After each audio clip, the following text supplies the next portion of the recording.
नमस्कार मित्रांनो, स्वागत आहे तुमचं आताच्या ब्रेकिंग न्यूजमध्ये।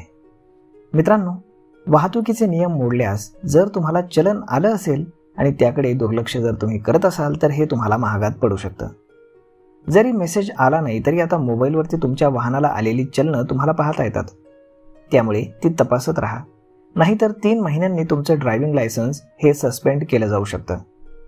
लायसन्स रद्द झाल्यानंतर जर तुम्ही वाहन चालवताना अपघात केलात तर विनापरवाना वाहन चालवण्याचा आणि अपघाताला कारणीभूत ठरल्याचा गुन्हा तर तुमच्यावर दाखल होईलच, परंतु वाहनाच्या नुकसान भरपाईचा इन्शुरन्स देखील मिळणार नाही।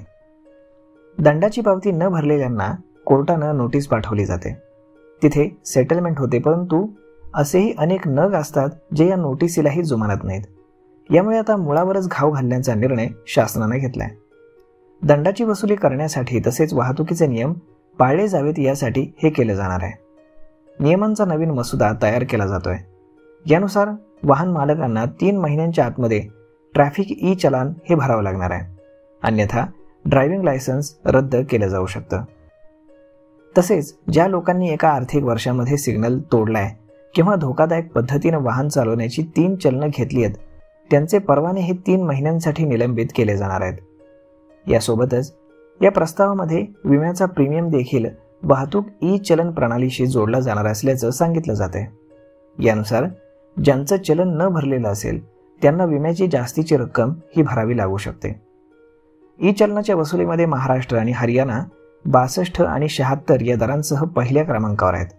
तसेच दिल्लीमध्ये सर्वात कमी म्हणजेच 14% रिकव्हरी रेट तर कर्नाटकमध्ये 21% रिकव्हरी रेट आहे।